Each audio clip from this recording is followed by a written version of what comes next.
Ito yung kubo dati na dito kami nagluluto. Yung dati kong mga kumpare, mga kasamahan ko dito kami happy pag mayroon kaming niluluto.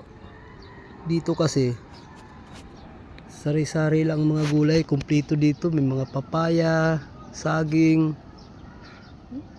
Doon sa baba, nagtatanim din kami doon ng mga talbos ng kamote, talbos ng ayan, yung alugbate.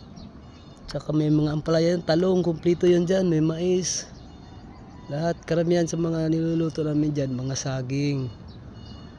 Lalaga kami ng saging, yung papaya ito, pag nagtitinula kami yan.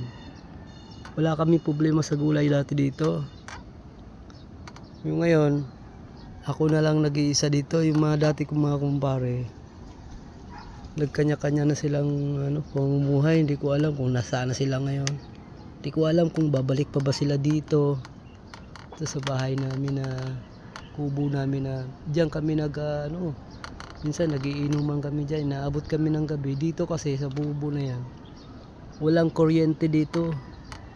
Doon sa baba. Ano mo guys, oh. Sarap ng hangin dito, ang presko.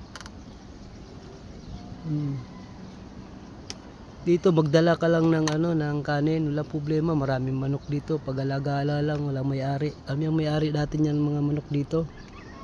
Ngayon, unti-unti nang nawawala kasi minsan nanakaw, minsan kasi pag pumunta doon sa baba, di na makabalik. Alam nyo guys, dati ang saya namin dito. Minsan doon pa nga sa babao kami, nagiinuman kami doon, mga kaibigan ko dati. Minsan pag uwi namin sa taas, kanya-kanya kami ng saging, dala ng saging, tagi isang piling. Uwi namin sa aming mga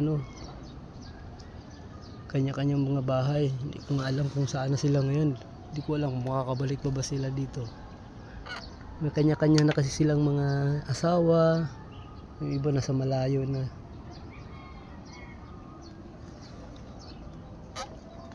Minsan pumupunta kami doon sa ilog, sa baba. Ang daming isda dito. Doon. Tapos dito namin diyan namin nililisan, diyan namin iniihaw.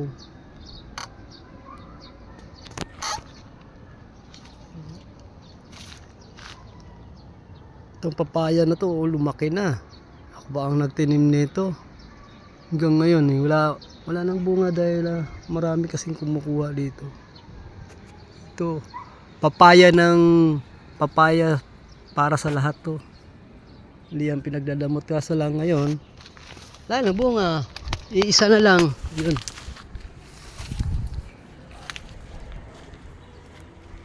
Ayan, kaway-kaway dyan sa mga taga bukid. Yan, dito nga po pala ako ngayon sa aming bukirin dati.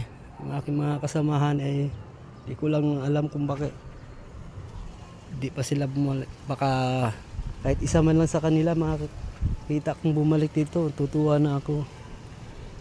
Grabe yung banding namin dito, sobrang saya namin dati. Panahon talaga lumilipas. Parang manok yan eh. Pag nangitlog, pag namisa, pag lumaki, yan, yung iba lumalayo na, hindi mga balik. Parang katulad din sa magkaibigan, magkumpare kami. Sarap pagka yung mag-relax ka dito ka lang.